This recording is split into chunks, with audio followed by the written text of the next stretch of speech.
arrived at work. Well, then let's get to work then.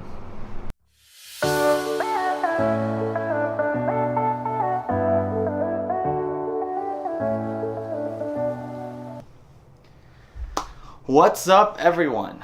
So I wanted to make this video to pretty much compare why I went from Canon ATT to the Sony A7 III.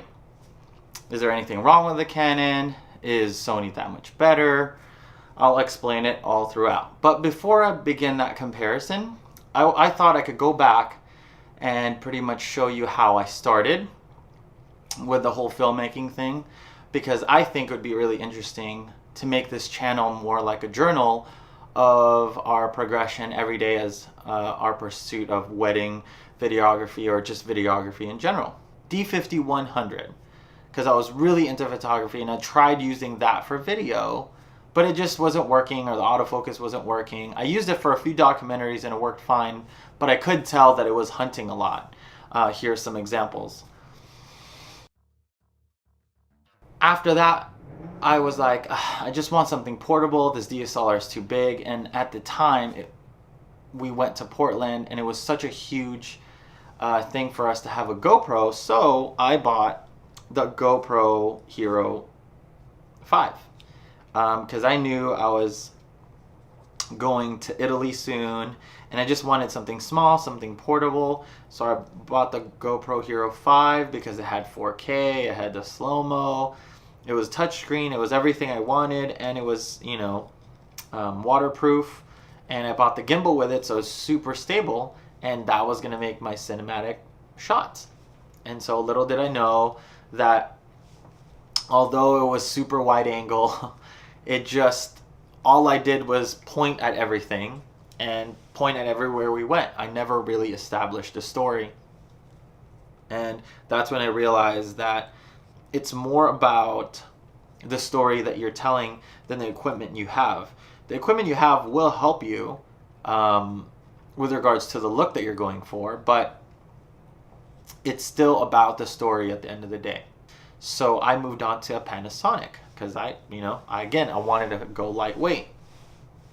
I bought a Panasonic G7 and it was amazing. It had 4K, it had focus peaking, it had touchscreen, it had 60 frames per second so I could go slow-mo. It was super lightweight, the lenses were cheap, the color science was great, and I had fun with that. And I shot a couple of videos with that and it looked beautiful. On a gimbal, it's really stable and great. But what I found was as soon as I got into a little bit of a low light situation, it started struggling. And I mean, maybe 1,000 or 2,000 ISO, it started really grainy. I mean, it was not sharp at all. And if I were to ever get into some type of professional work, that's just going to show. You know, I might have been a little bit more picky, but I wanted to deliver the best product possible.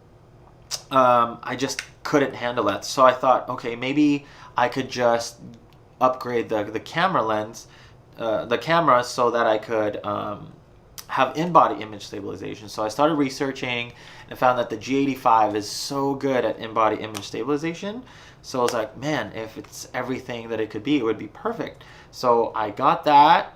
I got the Panasonic G85 with the Sigma 18-35, and it worked great. It was much better in low light situations.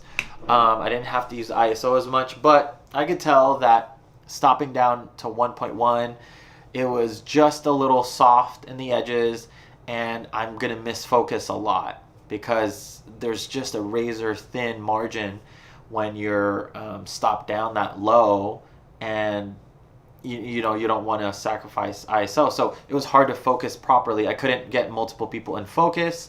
So when I would do events at night, it was difficult, but it did work. And with that setup, we were hired to do a debut. Link here. Debut is an 18th birthday party, and everything seemed to work fine. My wife was on a 12-35 on the G7 on a monopod, and I was also on a monopod / gimbal with this and the G85, but this was still too heavy, even with the G85 having more weight.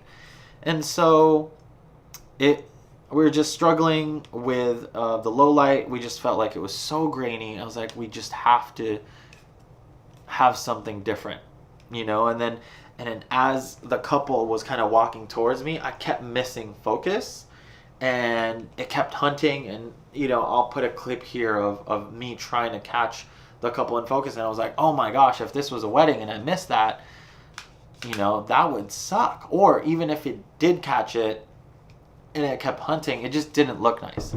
And then obviously I'm a rookie, so at the time I didn't know I should switch to manual and try to catch it, and it all happened really fast. So I just wanted something more reliable, and so that's why we ended up switching to Canon. And I thought it was a good transition because, you know, well, if I could get that low light with the Sigma, and then if I could just get a bigger sensor instead of a micro four thirds like an APS-C, then, you know, that would work out well. Well, you know, since this Sigma is an EF mount, then it goes right on this Canon ATT, which, you know, everyone says has an amazing autofocus, which it does. It's amazing. And we just hit focus every single time. It has a flippy screen. It's a little bit better in low light. Love the grip. We're losing the in-body image stabilization, so this setup doesn't really work too well handheld. So I just have to be careful on that.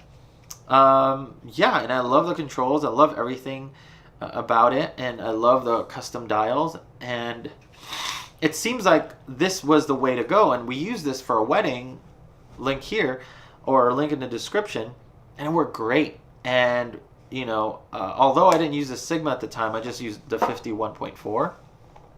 We also used the 24 to 105 to keep it lightweight. It just looked, it looked so great. I mean, we hit focus every time as they walked over to us. I was on a gimbal with a 10 to 18, and it was just sharp. The color science was great, but we noticed that during the B-roll sections, it was really rough. And unless I had the 51.4 on during the reception, it was so grainy. I mean, it was unusable footage. And, you know, we couldn't even use one of the footage of the dancing because it was just so grainy. So I couldn't sacrifice that, again, for the quality that we wanted to provide. And that low light situation, in-body image stabilization, flexibility, and maybe going lightweight, because we still want to use our cameras for travel, and this is a lot harder to travel with than a mirrorless. So I was researching, and I was like, what's a mirrorless camera that has autofocus close to as good as the Canon, and it has in-body image stabilization, and the mirrorless will have the focus peaking and all of that, and still be really reliable. And I looked at the Canon M50 because it looked like a perfect swap even for the price, and I could, you know, with an adapter use my Canon lenses that we purchased. But at the end of the day, the 4K crop and, you know, just the limitations of that, and then also in hand, I have kind of a big hand, so it just didn't fit right. I felt like at that point we just needed to go into full frame. I mean, we wanted to go into full frame in the first time, but the ATT was a good choice. But just the 6D Mark II was kind of pricey, and so was the 5D Mark IV. So I started reading reviews, and it seemed like this new camera came out called the Sony A7 III, which I'm filming on now, just hit all the boxes. I mean, autofocus, almost as good as the Canon. I mean, it has over 600 autofocus detection points. I mean, it even has pro features such as the dual SD card slots, and it has the mic attachment, the headphone. It has touchscreen for focus, but it does have the joystick to move around and the scroll wheel for the menu. But it has custom buttons so that you don't even have to go to the menu system anymore once you fix that. Focus peaking, image stabilization. It's a full frame. And the Sony's known for their low light. So, I mean, it checked all our boxes. And it was much cheaper than the 6D Mark II or the 5D Mark IV. For all these features, I would have to get a 1DX Mark II to get all of that in that package. So we ended up selling all of our lenses, and one of the ATTs, we're gonna keep one as a backup when we shoot weddings. So my wife and I will be both on Sonys, and we'll have one ATT as a tripod mount. But yeah, I mean, we're gonna try to sell these, and we're just gonna keep just a one Canon. But that was pretty much our progression. So obviously the last couple of days or last week, I've been testing the Sony A7 III, vlogging with the CPL filter. It's been really great, and just filming with it and taking pictures with it, and so far it's been really great. It's hitting all our boxes, and we're gonna shoot our first wedding in July, so we're gonna see how that works then. But I have nothing but good things to say about the Sony A7 III, and that's pretty much our progression. So maybe we could do a more in-depth review of the Sony A7 III, but that was our progression from when we started to now. I hope you guys enjoy that, and for more videos in the future, please like and subscribe, and I'll see you guys on the next one.